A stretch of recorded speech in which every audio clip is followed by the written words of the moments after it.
Malik stands on the rooftop. The neon-lit cityscape stretches out below. A woman in white appears beside him, her presence both ethereal and enticing. "You want more, don't you, Malik? More cash, more control."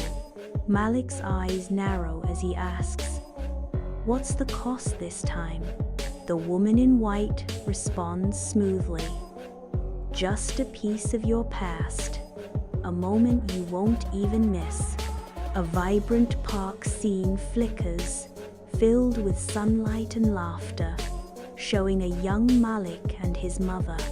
Malik's voice, laced with longing, echoes. "She used to smile when I brought her dandelions. I think." The sunny memory glitches, the images dissolving into fragments of what once was. Malik walks through the alleyway, the graffiti-covered walls closing in around him. A hustler steps into his path, his voice cutting through the grimy air. "Yo, Malik, you don't even blink no more, like you dead inside." Malik responds flatly, "Maybe I am." The hustler's expression shifts, concern lacing his tone. "Whatever you got into, it's changing you, bro." A shadowy figure stands on a rooftop, overlooking the city. The city lights twinkle, casting long shadows around the watcher. The watcher's voice cuts through the night. Subject 12 has accepted Phase 3. Prepare memory strip protocol. Bathed in the pale light of a photograph, Malik sits in his darkened bedroom, a heavy silence wrapping around him.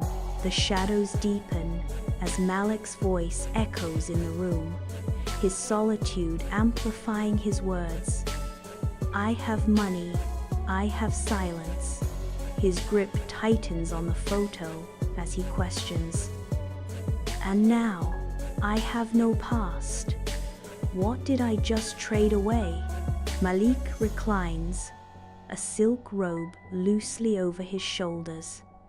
The city lights a distant glitter beyond the glass. On a screen, a charity event flashes, his name emblazoned across the screen, a stark contrast to his detached indifference. His expression is vacant, as if the weight of his achievements has hollowed him out. Malik walks down a busy street, the world around him strangely distorted. Faces blur, and a sense of disorientation washes over him. A figure approaches, recognizing him, but Malik searches his memory in vain. "Malik, is that you?" Malik replies with uncertainty. Sorry, do I know you?" In a stark, minimalist office, the woman in white sits amidst glowing screens, her gaze fixed on Malik. A faint smile plays on her lips as she watches Malik's every move. Malik tears through his apartment, scattering books and papers in a frenzy. He clutches a faded photograph from his past, his youthful smile a stark contrast to the blurred face of his mother. His grip tightens, knuckles bone white as frustration washes over him. Malik returns to the rooftop, the glittering city lights mocking his solitude. A cold wind whips around him as he stares into the distance, lost in thought, his face etched with regret. Malik whispers, "Is there any way to go back?" In the dimly lit bar, Malik sits alone, the world's noise fading into a meaningless echo. He stares into his drink, the amber liquid mirroring his turbulent thoughts. Isolation envelops him, cutting him off from the vibrant life swirling around. Malik wanders aimlessly through the park, sunlight painting fleeting patterns around him.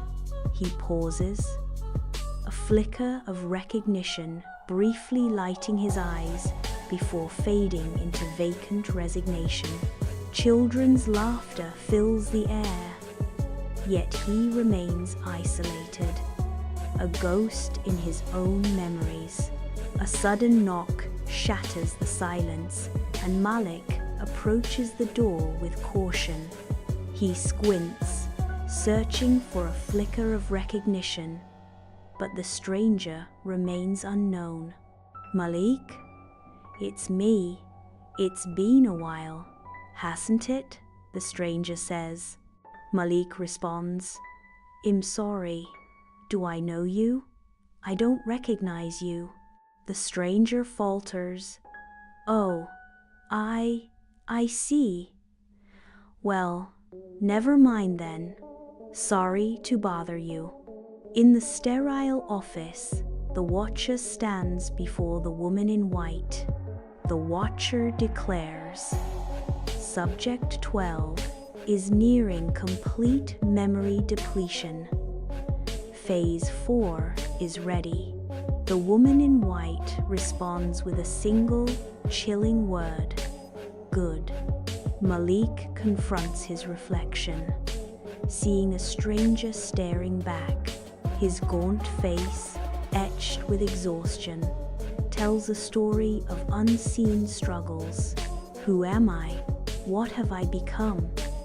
Malik whispers into the silence, seeking answers in the depths of his own eyes.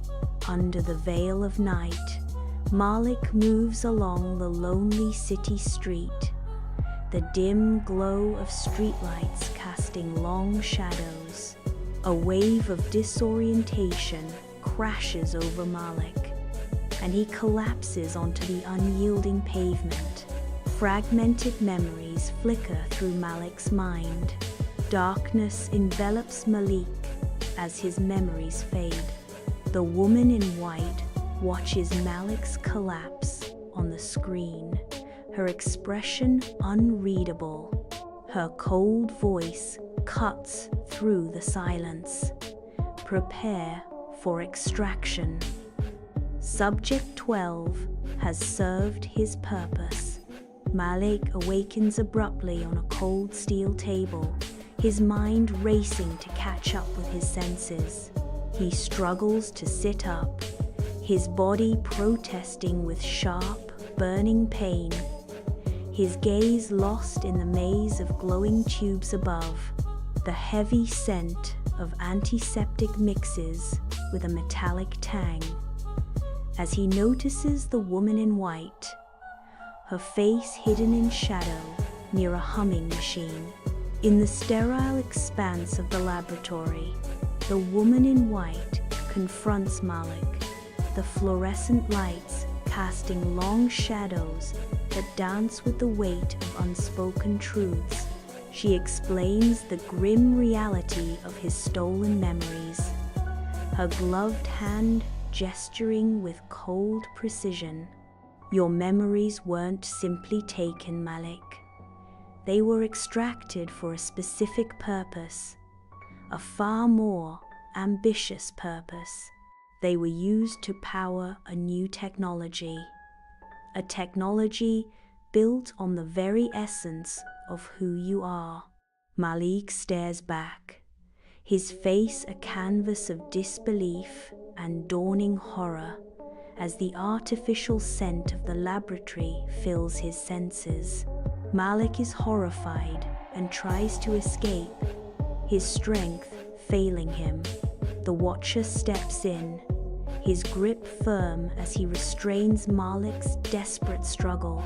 Amidst the bubbling beakers and strange machinery of the sterile laboratory, Malik stands, his expression desperate.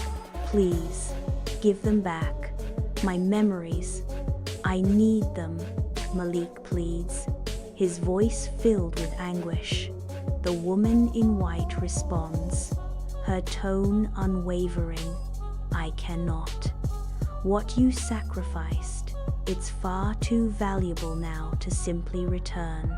Malik's face falls, the weight of irreversible sacrifice crushing his spirit. With adrenaline coursing through him, Malik breaks free from the Watcher's hold, his eyes burning with defiance. He sees the machine stealing his memories. Malik surges forward, disrupting the energy flows with desperate abandon.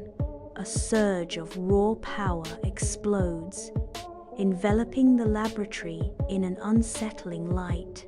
The laboratory shudders violently as strange devices spark and explode, filling the air with chaotic energy. Amidst the devastation, the woman in white and the Watcher fight to escape, their faces etched with fear.